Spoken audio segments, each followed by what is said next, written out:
Olá, segunda-feira, 11 de maio.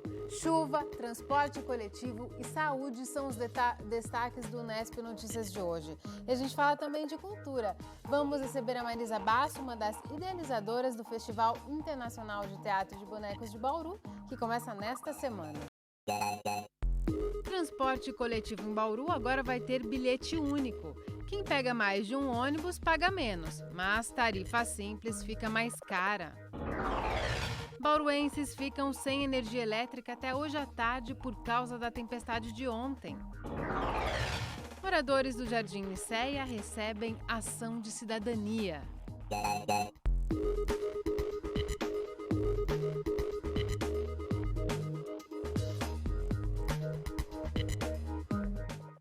A gente começa esta edição falando das mudanças no preço das passagens de ônibus em Bauru.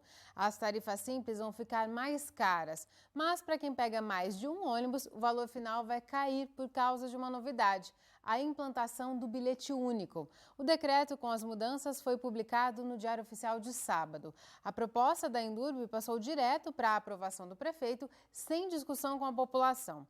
Isso porque a maioria dos membros do Conselho de Usuários do Transporte Coletivo não apareceu na reunião para avaliar as alterações. Desde 2004, quem usa mais de uma linha em uma mesma viagem de ônibus em Bauru tem o benefício da taxa de integração. Em vez de pagar duas passagens, o passageiro paga a tarifa comum para o primeiro ônibus e um valor de 75 centavos pelo segundo. O benefício só funciona para quem usa o cartão eletrônico.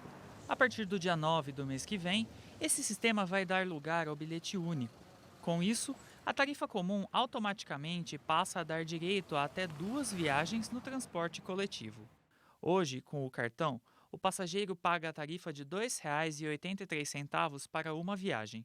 Com a taxa de integração, o valor para quem usa dois ônibus chega a R$ 13,58.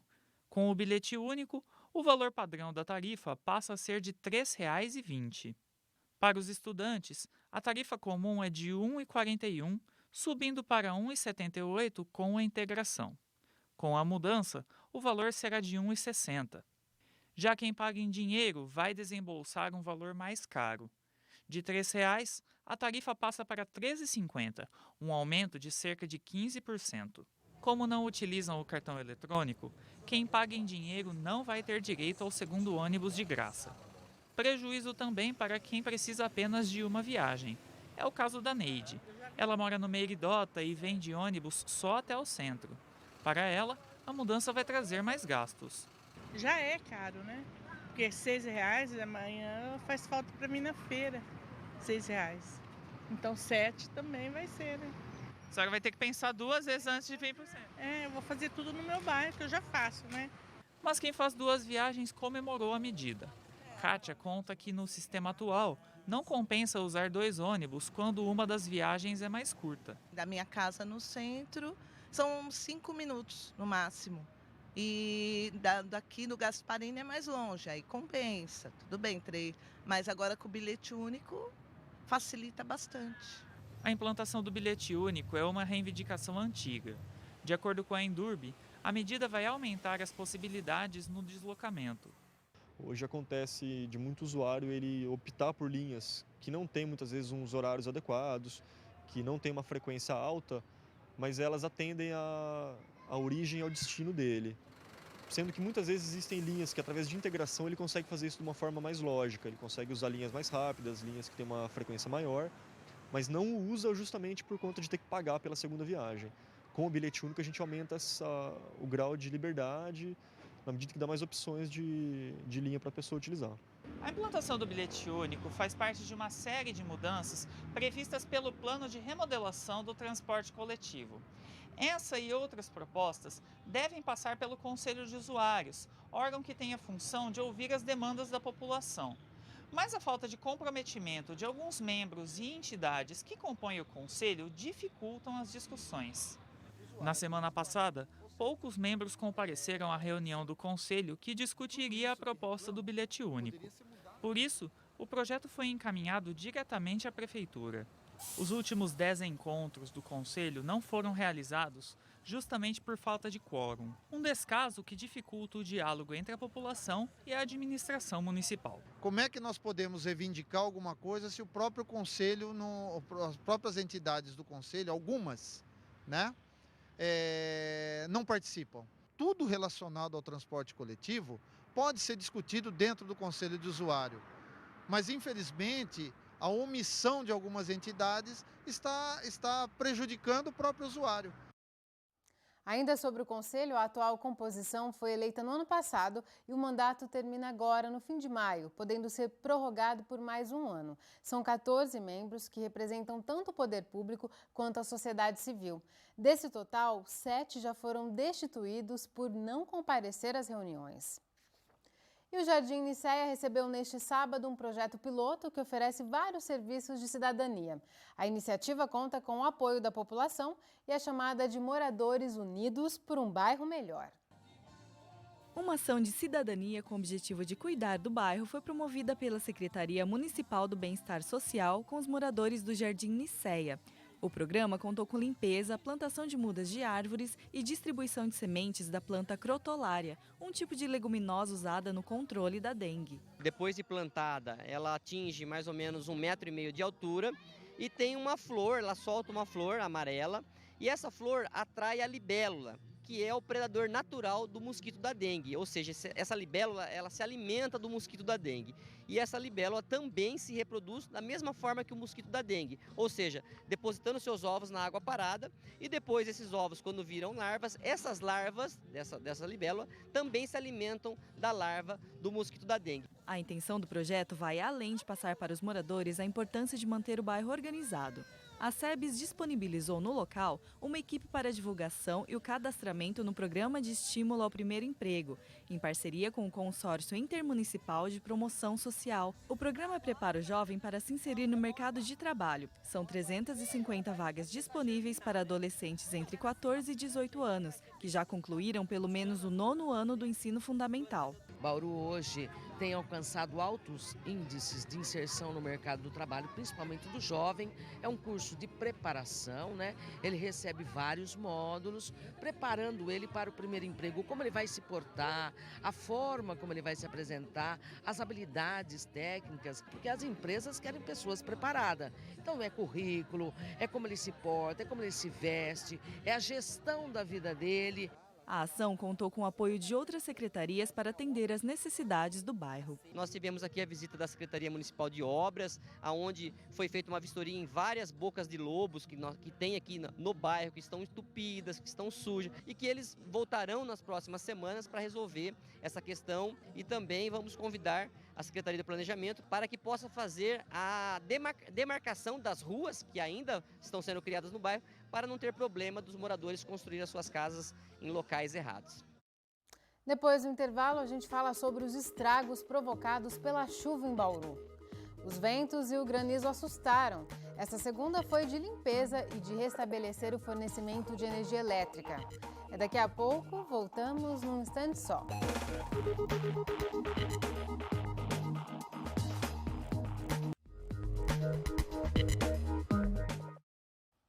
Depois de vários fins de semana sem problemas, 2 UPAs, unidades de pronto atendimento daqui de Bauru, voltaram a fechar no domingo. As UPAs do Núcleo Geisel e do Meiridota permaneceram sem atendimento desde as 7 horas da manhã e voltaram ao funcionamento normal somente às 7 da noite. As 2 unidades ficaram fechadas por 12 horas por causa da falta de profissionais. De acordo com a assessoria de imprensa da Prefeitura, os plantões de fim de semana não são obrigatórios se os médicos já cumpriram as horas estipuladas em contrato ao longo da semana. As demais UPAs no Jardim Bela Vista e no Ipiranga funcionaram normalmente no sábado e no domingo. E hoje o atendimento foi parcialmente interrompido em várias unidades básicas de saúde por causa da queda de energia elétrica provocada pela tempestade de ontem. A UBS da Vila Dutra não funcionou nesta segunda e não tem previsão de normalização enquanto a energia não for religada.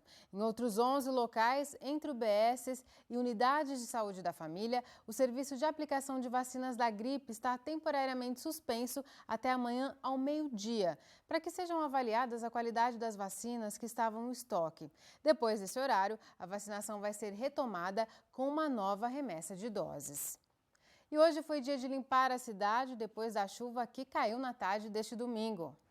Os fortes ventos derrubaram postes, o que deixou cerca de 100 mil bauruenses sem energia elétrica. Moradores da região da Vila Falcão ficaram sem fornecimento até a tarde de hoje. Além dos postes, a Defesa Civil estima que caíram 40 árvores na cidade. Funcionários da prefeitura recolheram os galhos, mas a limpeza completa deve demorar 2 dias. A chuva que caiu ontem causou estragos, principalmente pela violência dos ventos. Eles chegaram a 60 km por hora, nível considerado forte. E os ventos vieram acompanhados de granizo. As pedras de gelo assustaram pelo tamanho. Agora à tarde, a CPFL informou que cerca de 3.300 clientes em Bauru ainda permanecem sem energia elétrica e não deu um prazo para restabelecer o fornecimento a todos os afetados. A companhia explica que tem priorizado normalizar o serviço em regiões em que há hospitais, escolas, órgãos públicos e consumidores com UTI domiciliar. Além disso, a companhia ressalta que as equipes têm encontrado dificuldades para acessar alguns locais por causa da queda de árvores de grande porte. O IPMET registrou ao longo da tarde de ontem 16 milímetros de chuva. Não é muito, mas grande parte caiu num curto período de tempo. A gente vai saber então o que provocou a tempestade deste domingo e se tem chances dessas condições se repetirem nos próximos dias. As informações no boletim do IPMET.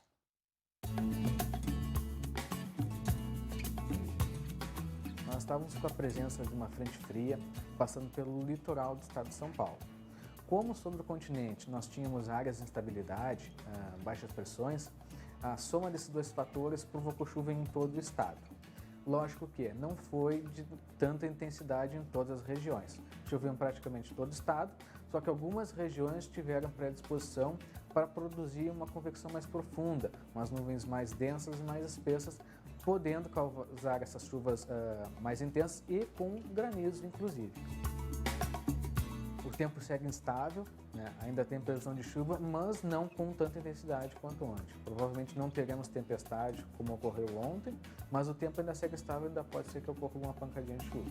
As temperaturas devem seguir um pouco a menos devido à passagem da frente e pelo fato de ter chovido sempre tende a baixar um pouco a temperatura, mas no decorrer da semana a instabilidade diminui, a gente não tem previsão de chuva, com exceção da faixa litorânea que ainda segue com bastante nebulosidade.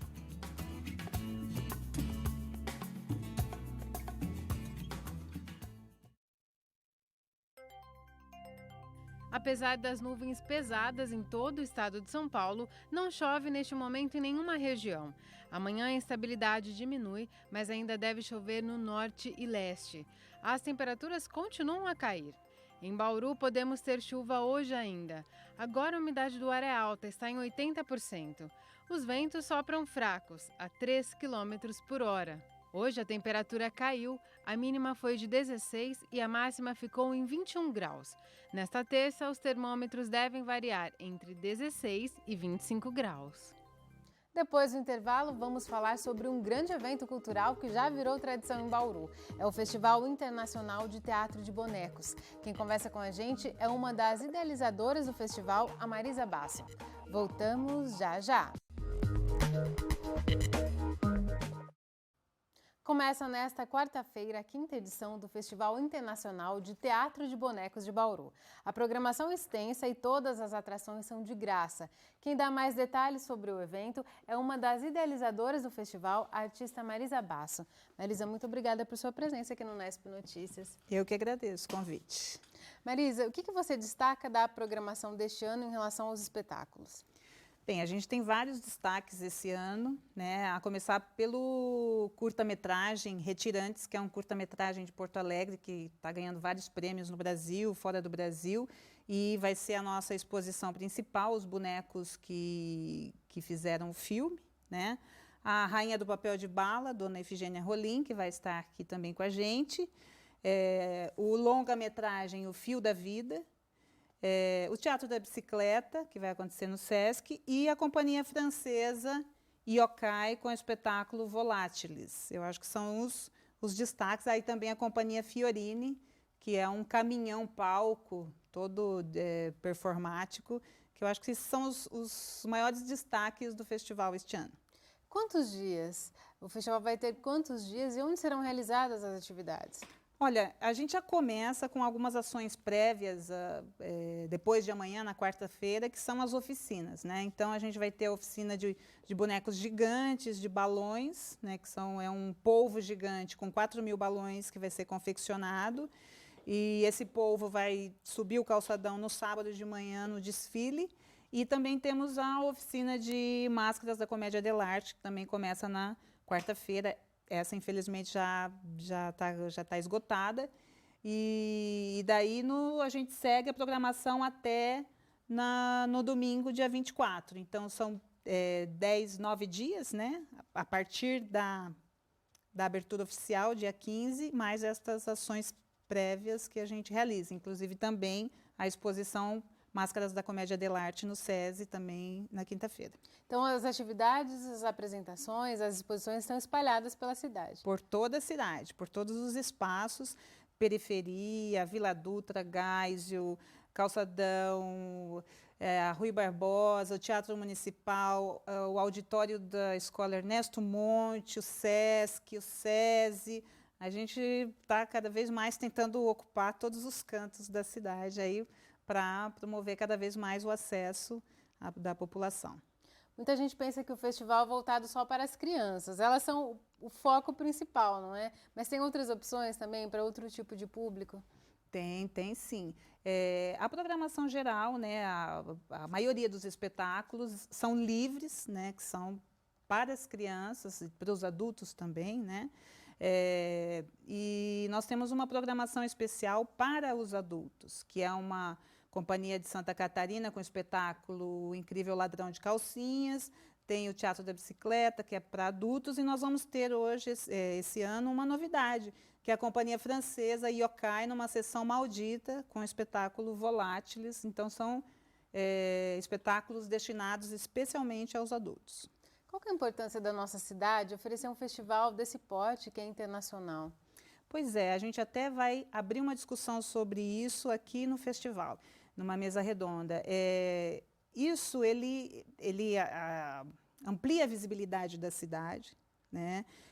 Não só na cidade, como nacionalmente, como internacionalmente, e hoje com esse acesso fácil das redes sociais, né? Então, isso dá uma certa elitizada na cidade, como fomentadora das artes, promove o turismo cultural, né? E é inclusive isso que a gente vai discutir em uma mesa redonda, que vai ser na sexta-feira, dia 23, na USC, que vai reunir organizadores de festival da Colômbia, do México, da Espanha, o organizador do festival de São José do Rio Preto, que também vai estar aqui com a gente, e essa companhia francesa que é sediada em Charleville-Mézières, que abriga o maior festival de teatro de bonecos do mundo. Então, nós vamos discutir justamente a importância dos festivais de artes para a comunidade local e o impacto que eles causam. E gostaria também de convidar aí todos os secretários de cultura, prefeitos, enfim, empresários, para participar e entender um pouco dessa importância, né, desses festivais. O objetivo principal, Marisa, é formar público para esse tipo de arte?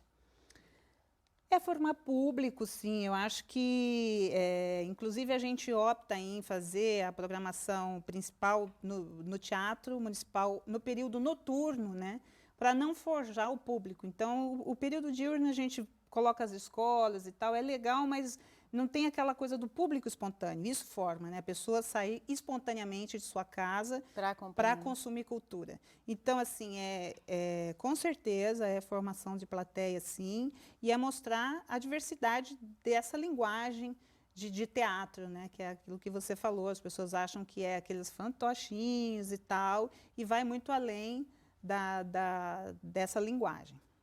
E vocês têm um apoio da Oficina Cultural Glauco Pinto de Moraes e a gente vem discutindo aqui no Unesp Notícias. Ela foi fechada pela Secretaria Estadual de Cultura. Queria saber se de alguma forma esse fechamento impactou nas atividades ou deve ter algum impacto no festival nesse e nos próximos anos. Isso, a gente tem um apoio do governo, né, do Estado de São Paulo, do PROAC, e a Oficina Cultural de Bauru, ela foi a propulsora do primeiro festival, né? Então foi o coordenador que nos desafiou a fazer a primeira mostra, que não era nem festival, era uma mostra, né? E a gente se encorajou e fez e acabou acontecendo esse evento dessa magnitude.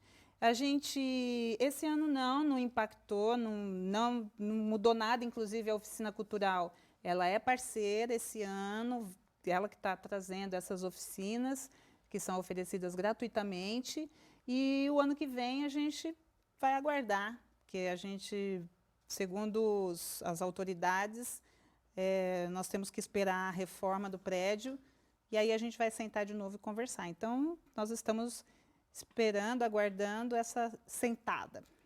Tá certo. E quem quiser acompanhar toda a programação, o site do festival é bonecogiraboneco.blogspot.com.br. Marisa, muito obrigada por sua participação. Eu que agradeço. Muito obrigada. O Unesp Notícias termina aqui. A gente volta a se encontrar amanhã, às 5h30 da tarde, ao vivo. Tchau!